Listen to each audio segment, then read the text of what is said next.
Hey everyone, it's Grant Thomas from Visas Association, bringing to you one of the most common questions that we get asked, which is how much does it cost to get a Schengen visa? Although this sounds like quite a simple question, it's got quite a lot more to it. And why I say that is because it really depends on what you term as how much does it cost, right? So there is an explicit Schengen visa application fee, which I'll run through in just one moment towards the end of the video. But then there is everything else that we have to do around a Schengen visa, right? And so when I answer this, I'm going to answer it in two parts. The first one is I'm going to talk about all of the other costs. And the second part, I'm actually going to be talking about the exact visa application costs, right?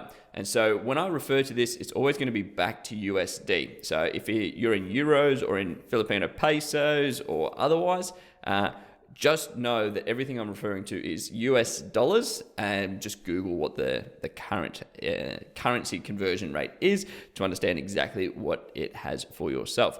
So the cost of a Schengen visa, when it relates to flights, accommodation, as well as tours and activities, those are key things that you need to factor into your personal situation, right?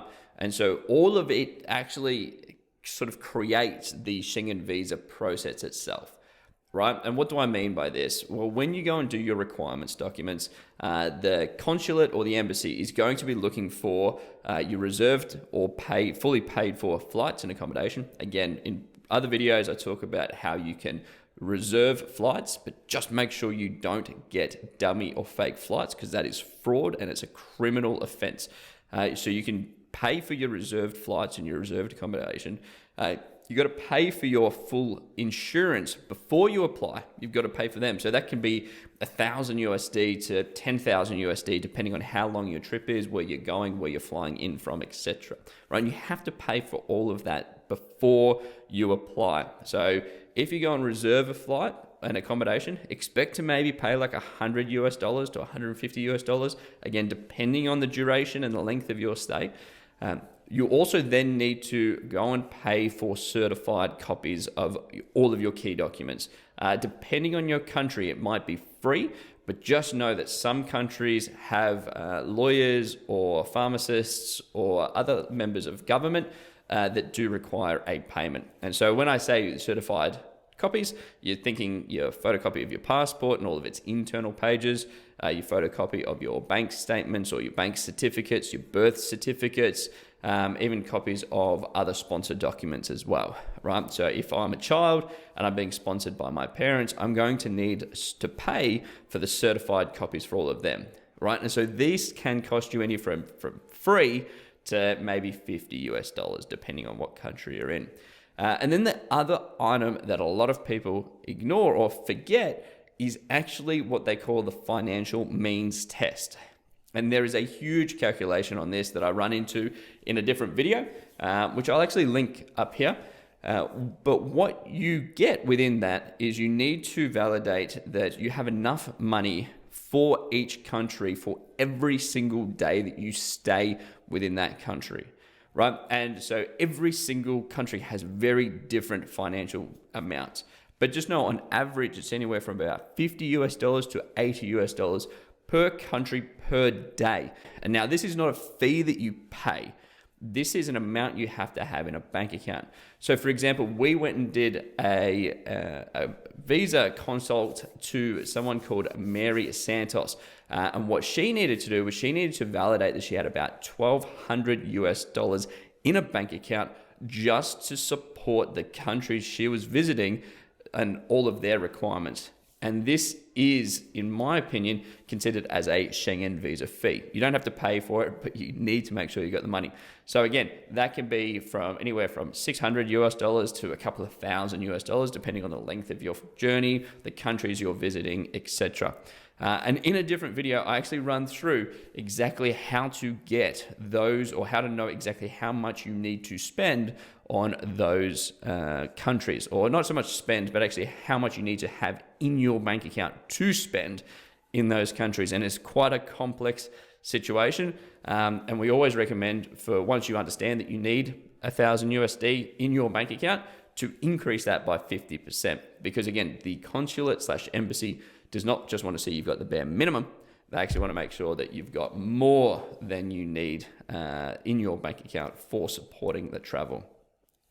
And so everything that we just ran through, from booking your flights, booking your accommodation, paying for your insurance, getting documents certified, contacting, and the cost of you contacting all of these people, as well as making sure you've got enough money in your bank account, is in some way a cost of doing the Schengen visa.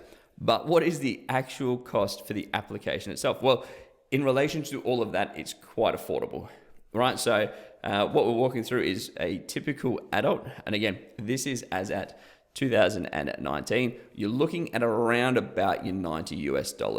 And this doesn't matter if you are the one applying to travel yourself and you're sponsoring yourself, or if you are a family member and you're the two parents, right? It will be $90 US each adult.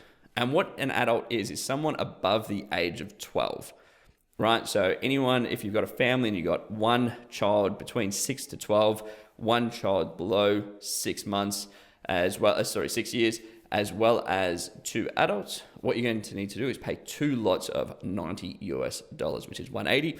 Then for your child between 6 to 12, you're going to be looking at half that. So it's going to be $45 US approximately. Again, it depends on the currency rate. I've included the euro amounts right here, which is 80 euros and 40 euros. And then for a child below 6 months, it is actually complimentary or free. So now this is what you pay when you go and book an appointment with the embassy. Now, if you go through a different application company, such as maybe like VFS Global, for example, their fee will be different because they take an amount from that.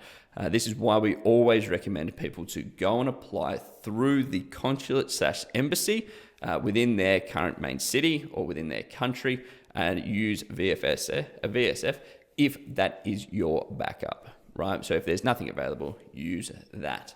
Again, these don't really change based on your country that you're applying to or otherwise, but these have been pretty stable for the last couple of years, so I don't really see them changing based on where you currently are at today. So again, what we've done is we've just ran through the different types of fees that are included in your Schengen visa application.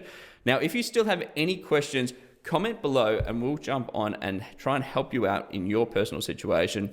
But do know that all of the fees that I've talked about prior to these exact Schengen visa application fees, when you go and book your appointment, are dependent upon the type of Schengen visa you're getting. The entry, are you going for single, double, multiple?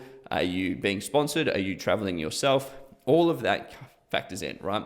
So if you're being sponsored by somebody else who lives in the Schengen region, you obviously don't need to have proof of accommodation paid, which means that the cost of that decreases significantly as opposed to someone who's traveling as a tourist who needs to have all of that sort of reserved and paid for as well.